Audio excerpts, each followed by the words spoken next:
तो कहानी की शुरुआत में हमें बताया जाता है कि करीब 200 साल पहले धरती पर इंसानों का कब्जा था और वो वहाँ पर खुशी से जी रहे थे। लेकिन एक दिन आसमान से ओनी नाम के कुछ डीमन सामने आए जिन्होंने धरती पर कब्जा कर लिया।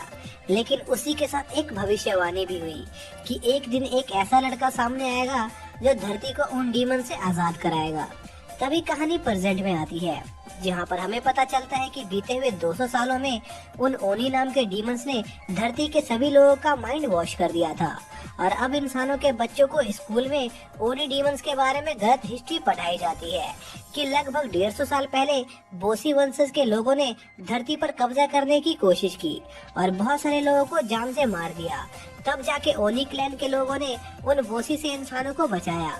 हालांकि यह सच्चाई कोई नहीं जानता था कि वो ओनी क्लैन वाले एक डीमन की प्रजाति है।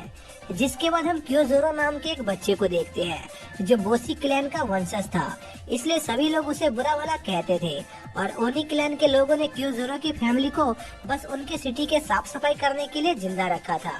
और उन लोगों में से एक लड़का होता है जिसका नाम मुसासी था और उसकी क्योजोरो से बहुत अच्छी दोस्ती थी और वो ओनी क्लैन के लोगों को खत्म करना चाहता था क्योंकि क्योजोरो के पिता ने मुसासी को बताया था कि बस बोसी क्लैन के लोग ही ऐसे थे जिन्होंने उन ओनी डीमन से अपनी धरती को बचाने के लिए उनसे लड़ाई की थी। लेकिन वो लोग हार गए। जो सुनकर मुसासी डिसाइड करता है कि आगे चल के वो भी एक बॉसी बनेगा और धरती को उन डीमन से आजाद करा देगा। जिसके बाद कई साल बीत जाते हैं। तभी हम मुसासी को देखते हैं जो माइनिंग का काम कर रहा था। तभी मुसासी के कुछ दोस्त वहाँ पर आते हैं जो मुसासी की काफी तारीफ करते हैं क्योंकि मुसासी खुदाई करने में बहुत ही ज्यादा माहिर था और मुसासी के दोस्तों का सपना होता है कि वो लोग जल्दी से अपनी माइनिंग की ट्रेनिंग कंप्लीट कर लें जिससे वो सभी लोग स्वर्ग में जा सके जहाँ पर ओनी क्लैन के लोग उनका स्वागत करेंगे और उन्हें एक अच्छी लाइफ देंगे। जिसके बाद मुसासी और उसके दोस्तों को पता चलता है कि उन लोगों को स्वर्ग जाने के लिए सिलेक्ट कर लिया गया है और उन्हें कल स्वर्ग के लिए निकलना होगा। जो सुनकर मुसासी के सभी दोस्त खुश हो जाते हैं और दूसरी तरफ हम मुसासी को देखते हैं जो बस उन ओनी डीमंस को मारने के बारे में सोच रहा था। जिसके बाद मुसासी क्योजोरो से मिलने जाता है जहाँ पर हम देखते हैं कि क्योजोरो मुसासी से थोड़ा नाराज होता है क्योंकि मुसासी अब उससे ज्यादा नहीं मिलता था और अब वो उन ओनी डीमंस के स्कूल में काम करता था। जिस पर मुसासी कहता है कि वो बस वहाँ पर ट्रेनिंग करने जाता है जिससे वो उन ओनी डीमंस को हरा सके। लेकिन क्योजोरो को उसकी बातों पर यकीन नहीं होता और वो उसे वहाँ से जाने को कहता है जिस पर मुसासी वहाँ से चला जाता है। जिसके अगले दिन मुसासी अपने दोस्तों के साथ स्वर्ग जा रहा होता है और सिटी के सभी लोग उनके लिए बहुत खुश होते हैं। जिसके बाद स्वर्ग के गार्ड्स मुसासी और उसके दोस्तों से उनका सारा सामान ले लेते हैं। तभी वो लोग अंदर जाते हैं जहाँ पर वो लोग देखते हैं कि उनके जैसे बहुत सारे लोग वहाँ पर माइनिंग का काम कर रहे हैं और जो इंसान काम नहीं कर पा रहा है उसे वो ओनी डीमंस खा जाते हैं। जो देखकर मुसासी के सभी दोस्त बहुत डर जाते हैं क्योंकि उन्हें पता चल गया था कि उन्हें अभी तक जो कुछ भी बताया गया था वो सब कुछ एक झूठ था। लेकिन दूसरी तरफ मुसासी काफी खुश होता है क्योंकि उसने क्योजोरो के फादर पर भरोसा करके ठीक किया था।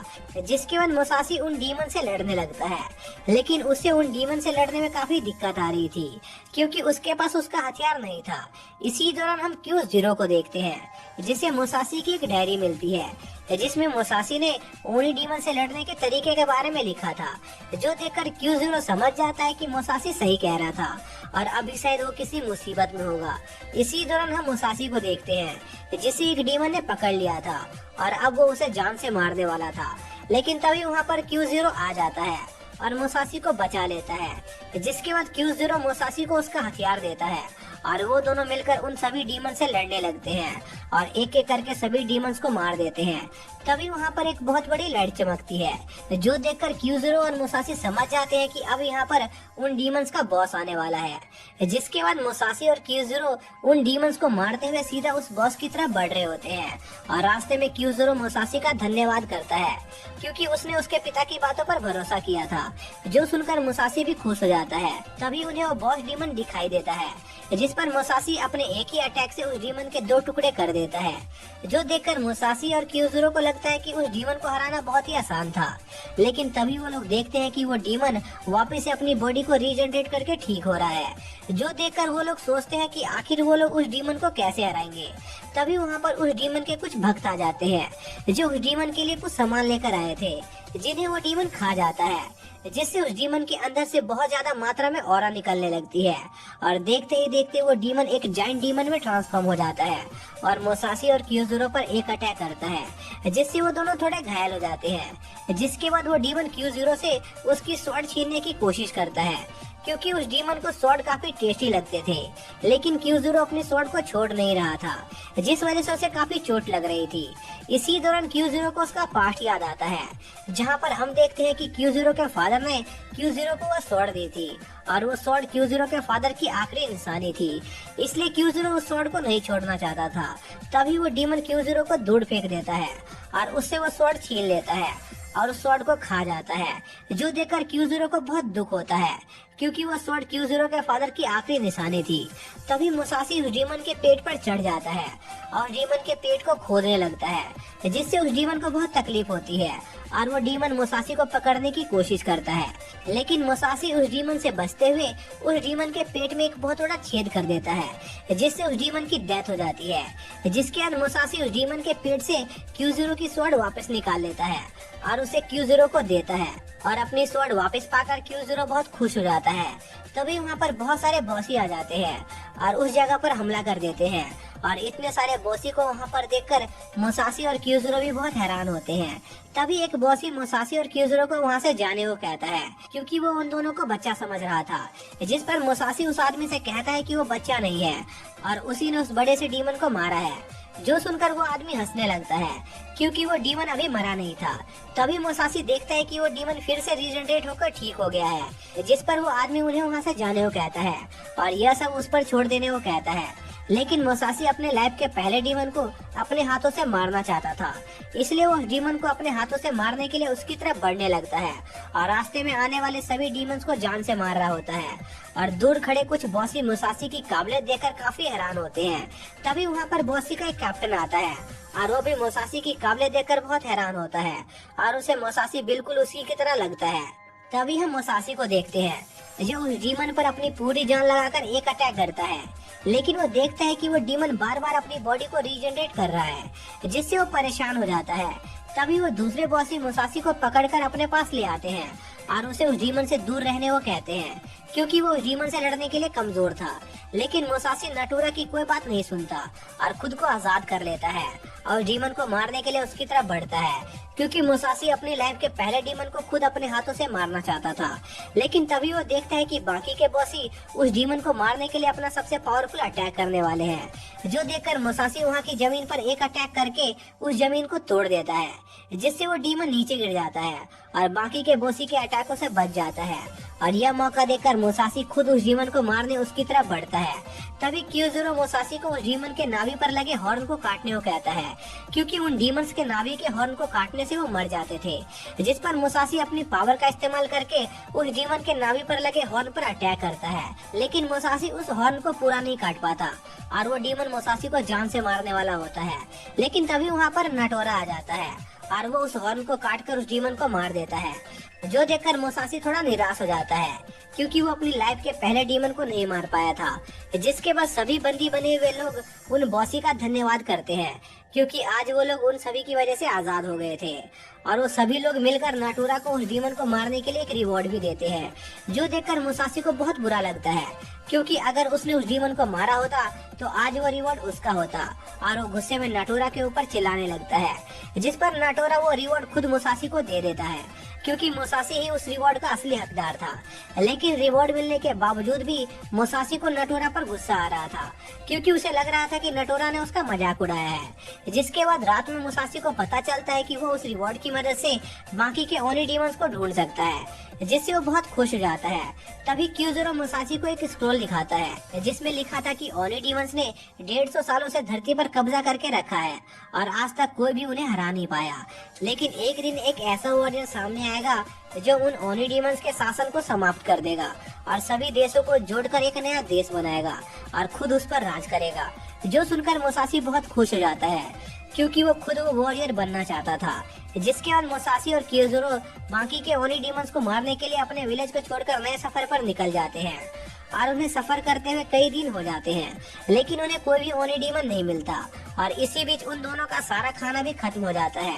जिस पर क्यू0 उनके खाने के लिए बहुत सारी मछलियां पकड़ता है।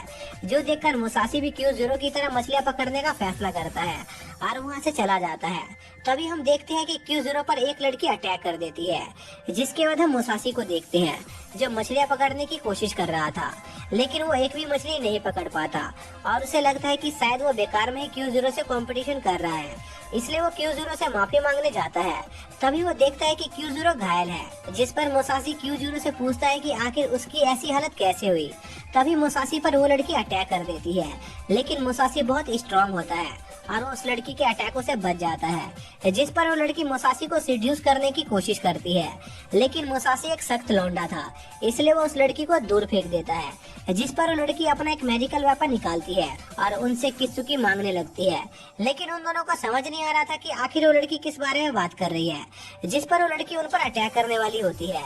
लेकिन तभी वहाँ पर एक बेल बजने लगती है और उस बेल की आवाज सुनकर वो लड़की जल्दी से क्यू0 की बाइक लेकर वहाँ से भाग जाती है और सीधा अपने विलेज के हेड के पास पहुंचती है, जहां पर वो अपने हेड को बताती है कि उसे कुछ बॉसी मिले थे, लेकिन वो उनसे कित्सुकी नहीं ले पाई, जिस पर वो उस लड़की से उन बॉसी से माफी मांगने को कहता है और उन्हें उसके पास लेकर आने को कहता है।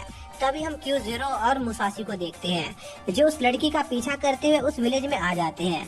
तभी उन्हें वो लड़की दिखाई देती है जो उन्हें उसके पीछे आने को कहती है, जिसके बाद वो लड़की मुसाशी और क्यू0 को बताती है कि उनके लॉर्ड ने ओनी डीमन से भाग रहे लोगों को अपने इस विलेज में शरण दिया है और वो लोग भी बॉसी ही हैं जो ओनी डीमन से लड़ते हैं। जिसके बाद मुसाशी और क्यू0 उस लड़की के साथ वो पूरा विलेज घूमते हैं और इस दौरान उस लड़की को पता चलता है कि मुसाशी और क्यू0 काफी अच्छे इंसान हैं। जिसके बाद उस विलेज का हेड क्यू0 और मुसाशी को एक दावत पर बुलाता है और कुछ ओनी डीमन से लड़ने में उनकी मदद मांगता है, क्योंकि उस आदमी को लग रहा था कि मुसाशी और क्यू0 बहुत पावरफुल बॉसी हैं। जिसके बाद वो आदमी मुसाशी और क्यू0 से उनके कित्सुकी वेपन के बारे में पूछता है, लेकिन उन दोनों को पता नहीं था कि आखिर कित्सुकी वेपन होता क्या है, जो जानकर उस आदमी को लगता है कि मुसाशी और क्यू0 उसके किसी काम के नहीं है, इसलिए वो उन्हें जेल में बंद कर देता है। जिसके बाद वो आदमी सुगुमी पर बहुत गुस्सा होता है, क्योंकि सुगुमी गलत आदमियों को उसके पास लेकर आई थी। जिसके बाद वो आदमी आम नागरिकों का इस्तेमाल कर उन ओनी डीमन से लड़ने का फैसला करता है, जो चीज सुगुमी को अच्छी नहीं लगती, क्योंकि वो जानती थी कि इस चीज में बहुत सारे आम नागरिक मारे जाएंगे, लेकिन वो उस आदमी से ज्यादा बहस नहीं कर सकती थी, इसलिए वो वहाँ से चली जाती है। जिसके बाद सुगुमी मुसाशी और क्यू0 से मिलने जाती है, जहाँ पर वो दोनों सुगुमी से कित्सुकी के बारे में पूछते हैं, जिस पर सुगुमी उन्हें बताती है कि जब कभी किसी हाई लेवल ओनी डीमन की डेथ होती है तब उनकी बॉडी कई टुकड़ों में टूटकर सैंड बन जाती है और उसी सैंड को कित्सुकी कहते हैं और उस सैंड में बहुत सारी मैजिकल पावर्स होती है और बॉसी उस सैंड को अपने वेपन के साथ मिला लेते हैं, जिससे उनके हथियार बहुत ही ज्यादा पावरफुल हो जाते हैं। तभी सुगुमी उन्हें उस आदमी के प्लान के बारे में बताती है, जो सुनकर वो दोनों सुगुमी से कहते हैं कि वो ऐसा नहीं होने दे सकती, क्योंकि इसमें बहुत सारे मासूम लोग मारे जाएंगे, लेकिन वो लड़की इसमें कुछ नहीं कर सकती थी, इसलिए वो वहाँ से भाग जाती है। जिसके बाद मुसाशी और क्यू0 किसी तरह उस जेल की चाबी को हासिल करके उस जेल से बाहर आ जाते हैं और अपनी बाइक को ढूंढने लगते हैं। तभी उन्हें उनकी बाइक दिखाई देती है, लेकिन वहाँ पर उनके हथियार नहीं थे। तभी वो लोग देखते हैं कि उस विलेज की तरफ एक बहुत बड़ा ओनी डीमन आ रहा है। इसी दौरान हम सुगुमी को देखते हैं, जहाँ पर उसके फादर उसे उनके विलेज के सभी लोगों को हथियार देकर उन्हें उस ओनी डीमन से लड़ने के लिए तैयार करने को कहते हैं, लेकिन सुगुमी ऐसा करने से मना कर देती है, क्योंकि इसमें बहुत सारे मासूम लोग मारे जाते। जिस पर सुगुमी के फादर उस पर बहुत गुस्सा करते हैं और उसे जल्दी से उनके ऑर्डर को फॉलो करने को कहते हैं, जिस पर सुगुमी अपने रूम में चली जाती है, जहाँ पर उसे उसके फादर पर बहुत गुस्सा आ रहा था, लेकिन वो कुछ नहीं कर सकती थी क्योंकि वो बहुत ही कमजोर थी। तभी वहाँ पर मुसाशी और क्यू0 आ जाते हैं, जो अपना वेपन ढूंढ रहे थे, जिस पर सुगुमी उन दोनों से उसकी मदद करने को कहती है और बदले में वो उन्हें उनके वेपन तक पहुँचा देगी, जिस पर वो दोनों मान जाते हैं और विलेज के लोगों की तरफ बढ़ने लगते हैं। इसी दौरान हम सुगुमी के फादर को देखते हैं, जो सभी लोगों को उस ओनी डीमन से लड़ने के लिए कह रहे थे, लेकिन कोई भी आदमी उस डीमन से लड़ना नहीं चाहता था, क्योंकि वो सभी जानते थे कि अगर उन्होंने ऐसा किया तो वो 100% मारे जाएंगे। जिस पर कुछ लोग वहाँ से भागने लग जाते हैं, जो देखकर सुगुमी के फादर के सोल्जर्स उनका रास्ता रोक लेते हैं। तभी सुगुमी वहाँ पर एक स्मोक बम फेंकती है, जिससे वहाँ पर काफी सारा फॉग हो जाता है और यह मौका देखकर मुसाशी और क्यू0 सुगुमी के फादर के सभी सोल्जर्स को हरा देते हैं और सभी लोगों को वहाँ से भागने को कहते हैं, लेकिन वो सभी लोग वहाँ से नहीं भागते, क्योंकि उन लोगों के अंदर सुगुमी के फादर का बहुत ज्यादा डर था, जिस पर सुगुमी अपने फादर को हराने का फैसला करती है और उनसे लड़ने लगती है। और कुछ देर की लड़ाई के बाद सुगुमी अपने फादर को अपने हथियार से बांध देती है और उन्हें नीचे पटक कर हरा देती है, जिसके बाद विलेज के सभी लोग उस जगह से दूर चले जाते हैं। तभी वो लोग सुगुमी को उस डीमन से बचने को कहते हैं, क्योंकि वो डीमन उसके करीब पहुंच गया था। और उस डीमन को अपने सामने देखकर सुगुमी को लगता है कि शायद आज उसका आखिरी दिन है।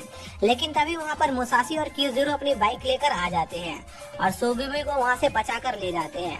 और इसी के साथ ये पार्ट यहीं पर खत्म हो जाता है।